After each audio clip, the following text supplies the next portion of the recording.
Good morning. Welcome to Short Staff Solutions, Best Practices in School Nutrition Success. We're here to help you prepare for your best year. I'm Christine. And my name is Mary. And together we're Child Nutrition Solutions. We are former operators, former lunch ladies who live to tell about it. We have also worked in state agencies and have decided there is got to be a better way. Yes. Because these programs are so worthwhile and there are great people working these programs, but sometimes it is very complex and very hard to operate. And so our hope is to share with you some tried and true solutions that have helped us build a forum around just honest discussions related to how these programs are operating, and then to really lift each other up so that we can be each other's advocates. So today's key objectives will be to really understanding the staff shortages and how it leads to those operational challenges. It's really important as we are able to communicate that these challenges are across the industry and not necessarily just in your operation.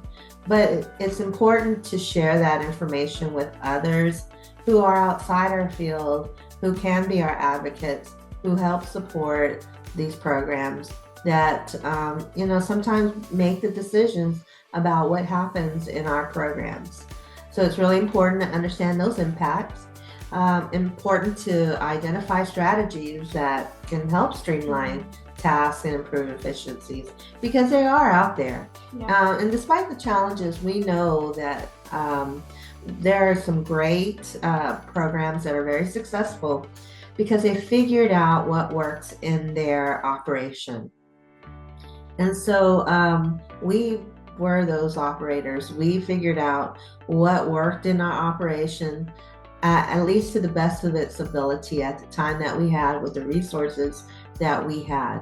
And so it's really important, I believe, that we can continue to have those discussions with people, especially as they're coming into the child nutrition programs, because these nutrition programs do not operate like regular food service operations. And we know that, but they have some, there is the tendency to think that they are like solely food service operations. So the thought is to ensure that we develop contingency plans for sudden staffing shortages, to think about that ahead of time, and to ensure that despite the challenge, we're still able to operate efficiently, and to foster a positive work environment to boost morale and productivity, because those are really key in keeping very valued, tenured employees who, love what they do. Or else we wouldn't be in this industry if we didn't love what we do every day. Yeah, so let's talk about the challenges of staff shortages and also the impact it has on the operation.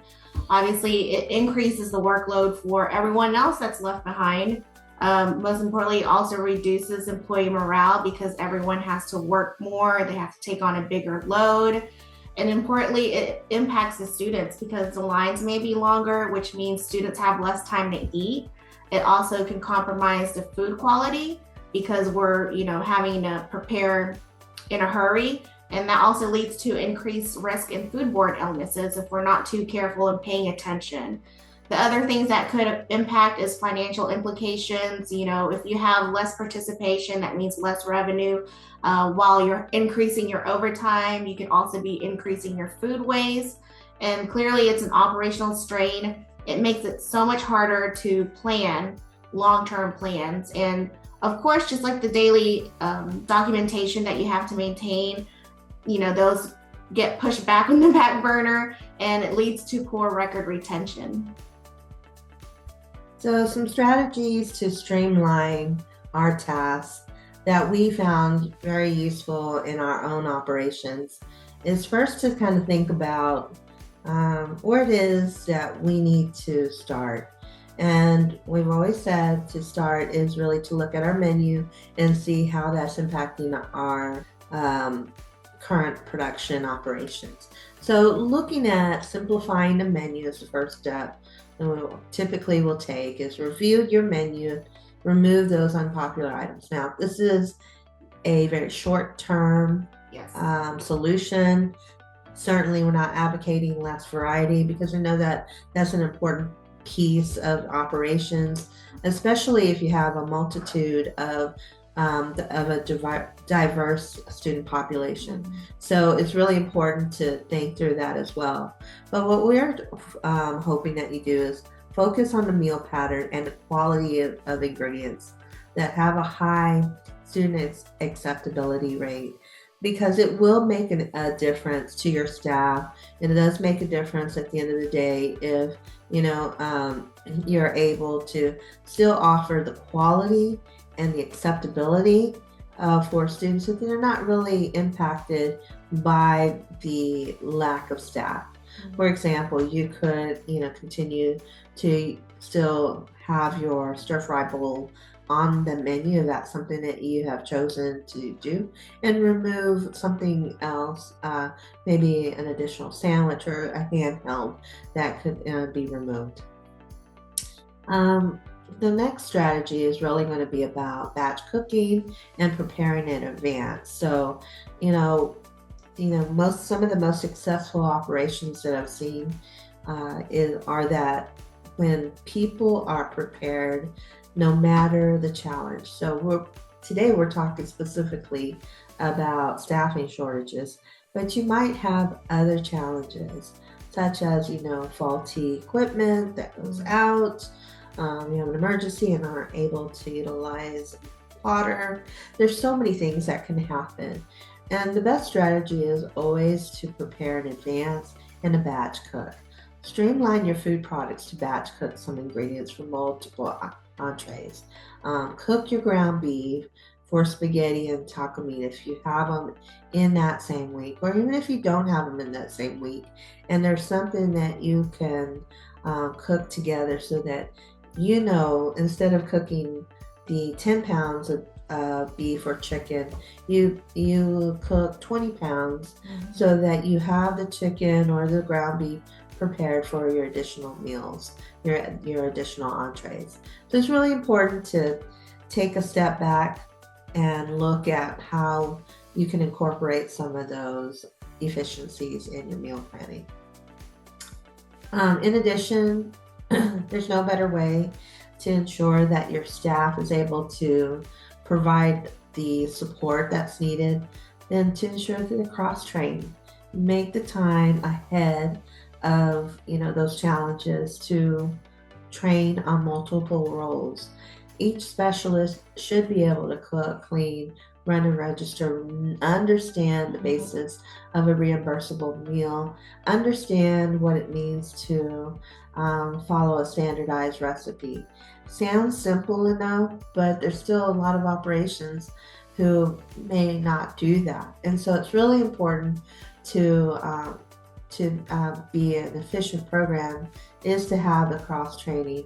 You might even have someone who is very ambitious or wants to learn more about these programs, and so that's an added benefit to them learning and being able to take on more responsibility. Because when it's all said and done, the everyday compliance, when you look at the things that you're doing, it's about being able to show that you're audit ready, and you're going to be audit ready if you're focusing on your meal pattern and ensuring that you're following standardized recipes. You're going to be compliant. Everyday compliance is going to be about making sure that you understand those impacts on your operation and planning your day. Planning your day is going to, despite the challenge, is going to help you prepare to, be ready no matter what. And then you're also making sure that you're training and you're also ensuring proper documentation of everything you're doing. So, although it may seem isolated, it might be different, they're really one and the same. When you develop strategies that are effective in your operation, you are going to be everyday compliance. Yeah, so Mary mentioned planning, and there are situations we had staff positions that were out for long periods of time, and so those are things that you need to consider in your planning. What can you do to get ahead of that? And some of the things that we established was a pool of on-call employees. You would be very surprised on how many people want to either volunteer or work, on occasional days, such as people that are retired. Consider other people in the school district, such as bus drivers that may want to work in between their routes. And other things that you can consider is staggering your shifts to ensure that coverage is covered during the peak times. That may mean having your early person come in at a later time, or also asking your employees to be flexible with their hours. Maybe a part-time person can come in earlier or come in later. They may want more hours. It's a good thing to ask them. The other crucial thing is in your staff trainings, let them be aware about these emergency plans, because again, knowledge is very important, and communication with your team is important. And also communicating, with your principals regarding, staff shortages. That way she can understand possibly why the line is long or why a menu was changed, just in case a parent calls them and said, oh, I thought my kid was getting, this entree today, and they came home and said they didn't get it. So that way they can, be on the forefront and also be prepared for those conversations. Other things you can do also is reach out to your HR department, join their job fairs, ask them if they have solutions to help you recruit for your staff. Other things you can consider is working with your HR manager, your business manager, reviewing the market rates, see if they need to be increased or other compensation packets, and just exploring those different pay rate structures. That's a really good point, Christine, because I know that when we think about our food service employees, the market rate might seem like might be utilizing the same food service employee rate that you find at a fast food restaurant. However, in our child nutrition programs, and this is a really key thing to make sure we communicate to those HR professionals, is that they are that plus so much more. Mm-hmm. And when we talk about what they do, it's understanding those differences that require everyday compliance. So it requires the additional training. They are required to have professional standards. They are required to have civil rights. They're required to understand a reimbursable meal.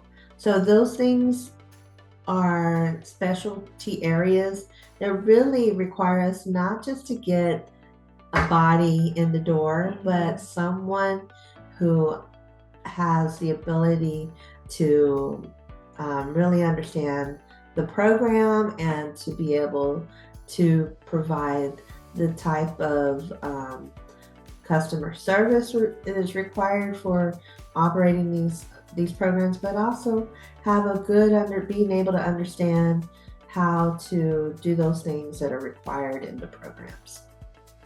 So,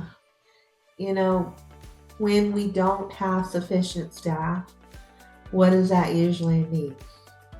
We are going to have to rely on our team who still is there. Still there. And still shows up every day. And who has that desire to really do well and to be a team player. So it's really important to foster a positive environment and to ensure that we are providing sufficient motivation for the team so that they continue to build and be a strong team. So what are some key areas in that? It's really having open communication. Talk to your managers, talk to your frontline employees. Let them know that you are working on building the team, hiring staff. If you are conducting interviews on a weekly basis, they should know that.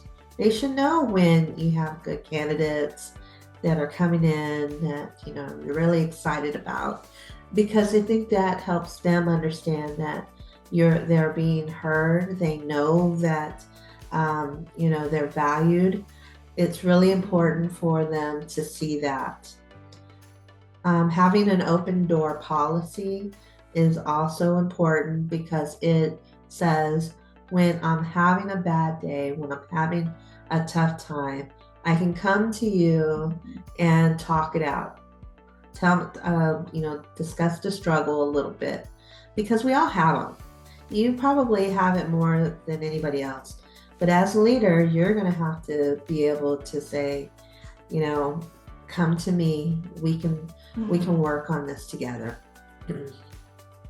You might have to even implement some one-on-one check-ins with some key people in your team, whether it's a manager. Maybe you yourself need to have that one-on-one time with your own, administrator so that they understand, you're doing everything that you can to get the staff in, but maybe there's a lack of qualified staff. Maybe there's not as much cooperation within the district as that there needs to be. Maybe something else is going on that requires additional resources. So it's really important to have that time to be able to focus. And then, of course, it's recognizing and rewarding and celebrating those milestones. There is nothing like peer recognition and public recognition. It doesn't have to cost anything. I've seen many districts who will utilize their Instagram account or who are using their internal intranet to recognize employees, to let them know they're doing a great job, because it is really about fostering that positive environment that keeps people coming back into the programs. Okay, so I know in these moments it can be so stressful and you're thinking, oh my goodness, it's never going to end. But sometimes you just need to pause, take a moment and just breathe, take a step away. And that way you can, reframe your mind and readjust your priorities and just, take a step back. Other things you can do is, positive self-talk is so important. Tell yourself, I can do this. I've done this before and I'm going to do it again. Movement is also really important. You can go for a walk or, just some sort of physical activity that's enjoyable for you. Well, hold on, Christine. Okay. You're forgetting something really important that we used to do. What did we do? We used to have dance party! Yes, me and Mary would come into each other's office just for a short second, open the door, and we just do a little dance and then close the door and get back in operations. That was a good relief. It was just a break from, everything, and, laughter is really good too as well. So, and then also, just meditate, and then reframe your mind and, just allow yourself to be patient with yourself. It's going to take time. I know we are all perfectionists. We give ourselves high expectations, but celebrate those small wins, because you have wins every day. You really do. The kids keep coming back to you. So celebrate that. Again, take a moment and just breathe. Yeah, and remember, we're here to support each other, lift each other up. And that's really key when it comes to operating school nutrition programs, because they're not easy. It's not for the faint of heart. Their lunch ladies are warriors. Yes. And so we just need to make sure that we're taking some self-care and ensuring that we're able to be there for our team. Well, thank you so much for joining us today. We so appreciate your time. We know that your time is limited, but if you want to explore more, we have our QR code here for you to take a look around, and for our website, contact us, and also follow us on Instagram. We're going to be posting some information on there, hopefully to help you out. All right. Have a great day, everyone, and we'll see you in the next video. Bye.